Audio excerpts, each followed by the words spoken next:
Ben from 1972. Okay, now, one thing here. As I'm recording this, I just took a look and I found out that apparently Ben is going to be released on DVD and Blu Ray, along with the movie that it was a sequel to, Willard from 1971. Not to be confused with the remake with Crispin Glover, many years later. But this is the movie. Well, Willard is the horror movie about a guy with a pet rat, and then basically Ben is a sequel to that, if you will. There, Ben, you know that nice song called Ben that the young Michael Jackson sang as a kid there. Well, this is the movie where it came from there, and this, to be honest, kind of surprised me that this was not on DVD and Blu-ray already, because I figured something like that, with such a high-profile song attached to it there, really nice little classic song there. It's kind of weird, though, a classic nice song about killer rats or whatever. I mean, I know that's not the point of it, but you get what I mean, though. The movie it's a horror movie about killer rats, a crazy guy who's in control of the killer rats or whatnot there, you have this nice little friendship love song kind of thing going on there, from one of the most popular singers on the planet there, just as he's starting his career. I mean, you see the juxtaposition there that I'm talking about there? Yeah, but according to this, apparently you can get them, you can pre-order them from Shout Factory, and they are going to be released in May. So basically, as I'm recording this, about a month or so away from when I'm recording this audio there. So, all right, so there we go. But I'm going to leave it on the list anyway, because as of right now, it's still not available. It will be, but it's not available yet. So there we go. Next. Inchon from 1981. This is listed as one of the biggest box office bombs of all time there. And I feel bad for this movie because after it premiered, with the exception of occasional airings on television, there were no home media releases of any sort whatsoever. There was no VHS release, no Blu-ray release, no DVD release, no Laserdisc release, nothing. And apparently, because of the fact that it was the largest loss for finances of a movie in 1982. It got a lot of bad reviews. It won Razzie Awards and whatnot there. It had, even though, despite the fact that it had Laurence Olivier in it there, who was awesome, can't win it all there, right? And I think it depicts the Battle of Inchon during the Korean War. And it was considered the turning point of the war there for that whole conflict and whatnot. But that's about the extent of what I know about the movie, though. And apparently there was a lot of issues with it, and it cost like $46 million to make the movie there. And probably part of the reason why it probably went over budget and whatnot there. Because I'm skimming through the whole, beg your pardon here. I'm skimming through the Wikipedia article, and there's a lot of information on here. There's a lot of information on here, so unfortunately I'm not going to be able to be much help for you there in terms of telling you what this is about there. But, yeah, I mean, why not put it out there on DVD? Provide some context to it or whatever. Or maybe you can provide some historical documentaries about the conflict and about the Korean War itself there. Just make it a historical piece or something, And then about how it lost money and stuff, I guess. All right, next.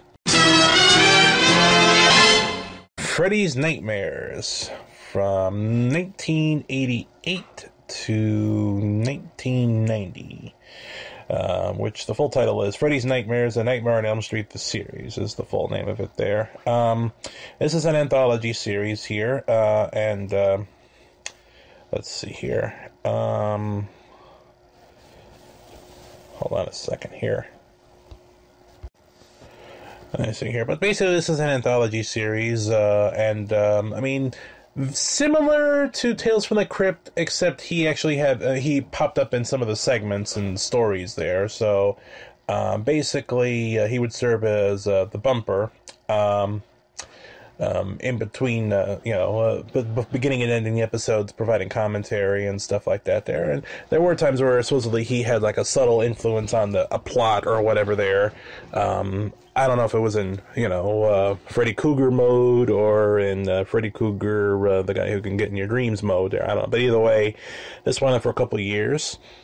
And apparently it has its fans, and it has popped up occasionally here and there. Like, a couple years ago, the El Rey Network got it as well. I started airing it. I don't know if they still are.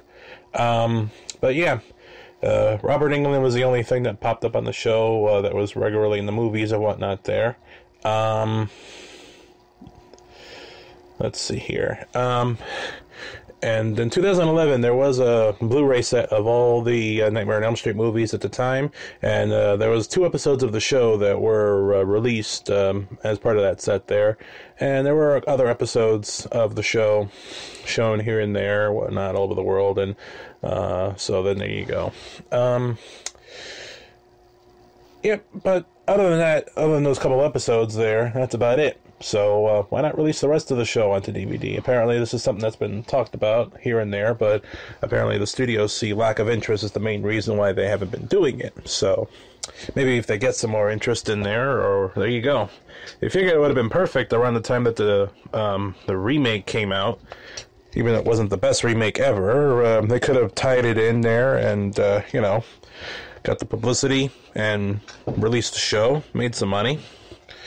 Then again, what do I know? I'm not in marketing. Okay, so, alright, let's move on, shall we? The 60s and 70s Marvel shows, Marvel cartoons there. So that'll be stuff like Captain America, the Submariner, the Mighty Thor, X-Men, Iron Man, the later adaptation of the Fantastic Four that had Herbie the Robot, all of those there. In the previous video, I talked about the 80s cartoons, and I kind of spread that out a little thin there by going back a little into the 70s with the Japanese Spider-Man and the Spider-Man live-action series at the time, and then going into the 90s with the early 90s Spider-Man animated series there. But all the stuff that was featured on the Marvel Comics video library and whatnot, most of it was... it was sourced from some of this stuff there, like all the Captain America cartoons, Iron Man, and all that sort of stuff there. But there was, some of the 80s and stuff there, like Spider-Man, Spider-Woman, and whatnot there, came from those as well. That's where they came from, and then we're putting those video collections there. But some of those 60s and 70s things that were pretty nifty, to say the least, though. And, the 60s Spider-Man, with the catchy theme song, that has been released in its entirety onto DVD, and that's pretty easy to find. But I'm talking about the other unreleased stuff. Like, there was a couple of false starts for them attempting to sell some of this stuff there, and I think 1 or 2 of them, if I recall correctly, were available, sort of along, either they were supposed to be available or they were available, sort of along the same veins of what I described previously with the Marvel Comics video library videotape of The Incredible Hulk and the lone episode in Region 1 of the 80s Incredible Hulk series that is available on DVD, which I have on that Hulk DVD I already mentioned before. So, put all these things on the legitimate means there, Put all that Marvel stuff out there, You're sitting on a big pile of money there, guys, honestly, Next. High-quality version of the Star Wars original trilogy unaltered. Yeah, that goes without saying, and there's not really much that could be said about Star Wars that hasn't been said already. I already put the holiday special as an honorable mention, just to get that out of the way. The highest quality versions you can get are the DVDs, which were included as bonus features when they were released not too long ago, with the original trilogy individually. However, they were taken from the same transfers as the DVD, not the DVDs. Those DVDs were taken from the same transfer as the Laserdiscs, which are very poor quality and have motion smearing and all this other stuff there. And if you try to put it on a modern TV, you're going to get black lines on the top and bottom and on the sides. So needless to say, it's a bit of a mess. So, if those get released, good for you guys. You're going to be printing a whole lot of money there, no question about that. But, yep. Just figured I'd throw that on the list there so that you wouldn't ask me how come it is not on the list there. Okay? Next. Kids of America, your best friend's a cow! Crazy cow! The nutritious cereal that makes chocolate-flavored milk. It's part of this complete breakfast. Just pour on milk, stir, and the milk starts to turn chocolatey. Crazy! With crispy chocolate puffs. And if you're crazy for strawberries, they're strawberry-flavored too. It turns the milk a very, very strawberry with crispy strawberry puffs. Crispy! That's chocolate or strawberry crazy cow. Oh no? Wow! Dino Saucers from 1987. It was one season. It ran for 65 episodes. It was released by DIC Entertainment, and it was worked in cahoots with the Coca-Cola Telecommunications Company. Yes, apparently that was a thing. Pretty shocking to hear. And there were going to be some toys with Galoob, and this is weird. Unlike other shows where, at the time, where it seemed like they were trying to hawk toys, there weren't any toys for this. At least, not directly. I mean, apparently there was some plans for toys to be released, and there were some prototypes that existed, and some photographs were taken, and I think some molds were done from them, and they were used for other toy lines and stuff overseas, and apparently those are pretty sought after and hard to find. The show still looked fondly upon there, because it was a different idea. You had humanoid dinosaurs working with humans, stopping against evil humanoid dinosaurs. And other stuff happened and whatnot there. And the theme song is one of the catchiest theme songs ever on the fucking planet there. And you can find a few people that have covered it with guitars and stuff like that, which is really cool. I highly recommend you check some of that out there. It's one of the best undervalued 80s shows there. Because a lot of 80s shows have their fans and stuff, don't get me wrong, but this one deserves more fans than it actually has there, just for the theme song alone there. So why not get the whole series onto DVD? I mean, for goodness sakes, DHX Media is the people that have the rights to distribute this or whatnot. And hey, if they can put out Tattooed Teenage... Wait a minute. Were they the ones that put out Tattooed Teenage Alien Fighters from Beverly Hills? I think so, but it doesn't matter. I mean, if that show could be released, why not this one, you know? Not saying that they did that show. I don't remember if they did or not, but either way, come on, get it out there. I think it'll be fun. Next. Clown House from 1989. Okay, now let me just... I mentioned this in passing a couple times there, and this becomes sort of like the gold standard for terms of something that was released on DVD and has become out of print and extremely hard to find there and whatnot.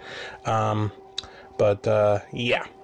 And probably rightfully so there, because the director, Victor Silva, for those of you who are not aware, he was charged and convicted for the sexual abuse of one of the actors in the movie there, Nathan Winters, during production, and even supposedly videotaped one of the encounters. And then apparently there was some videotapes and magazines containing child pornography that was found at his home.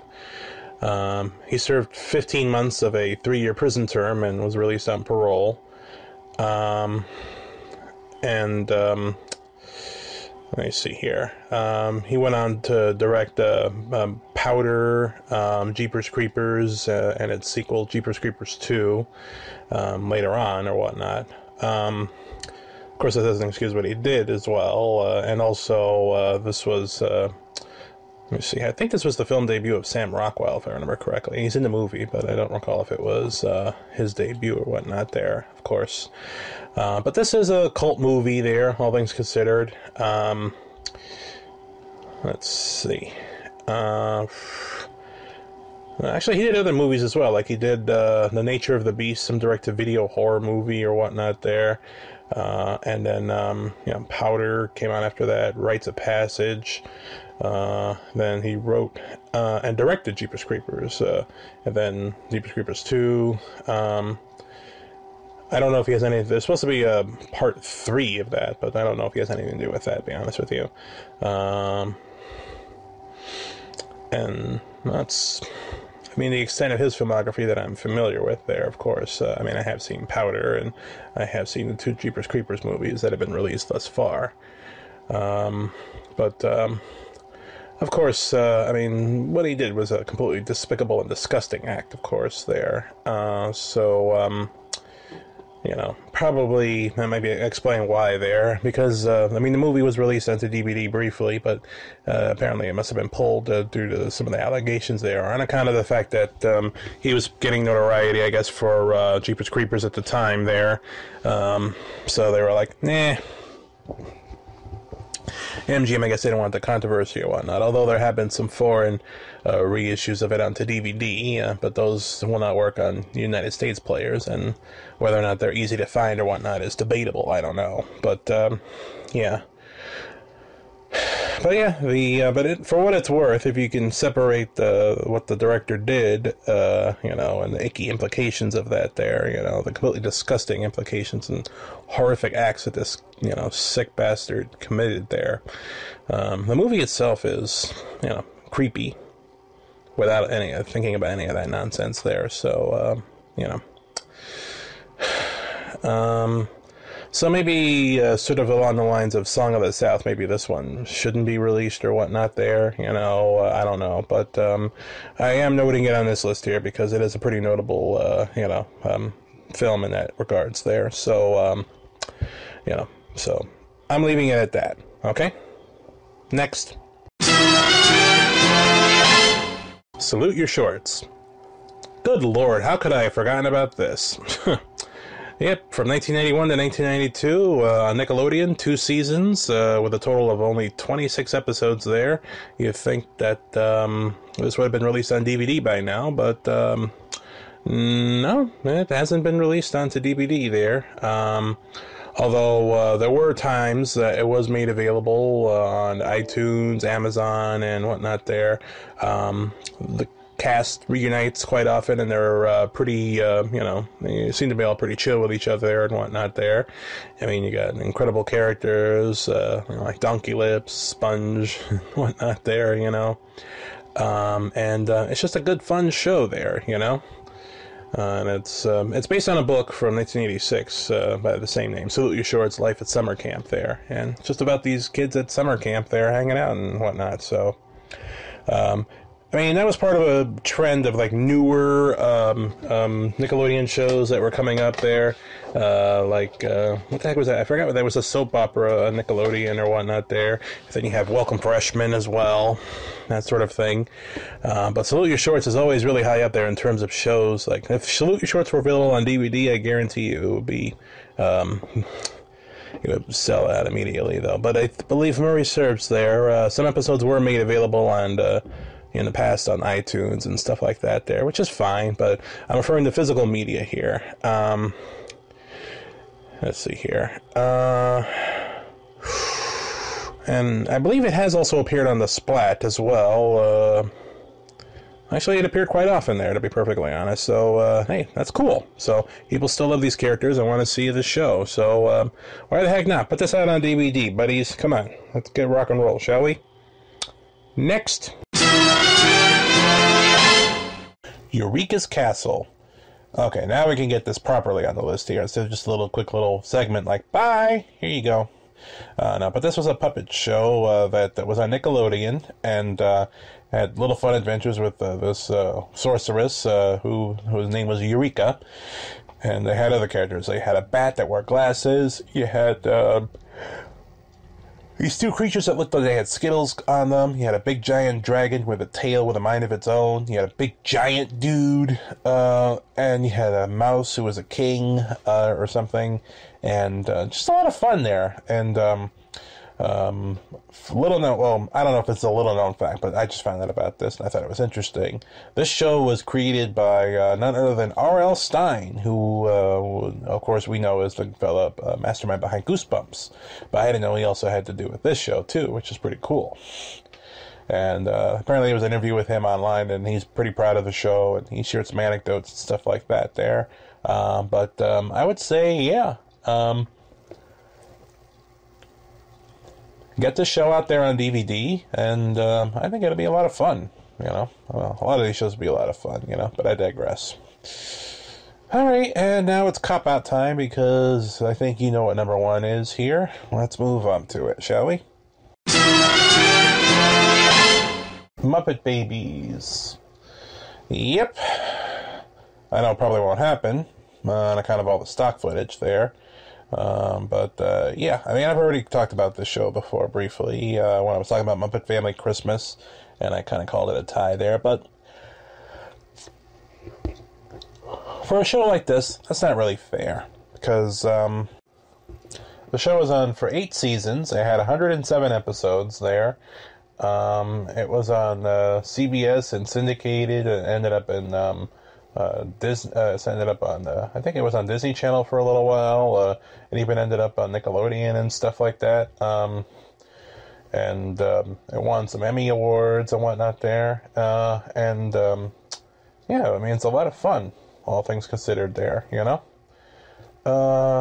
But yeah, I mean, with the exception of a handful of episodes that were made available as bonus DVDs with some of the Muppet Babies plush toys or whatnot there.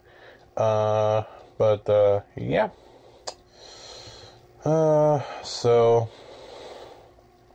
that's going to be pretty difficult. I mean, yeah, with all the stock footage and stuff like that, it's going to be difficult to get that stuff done there.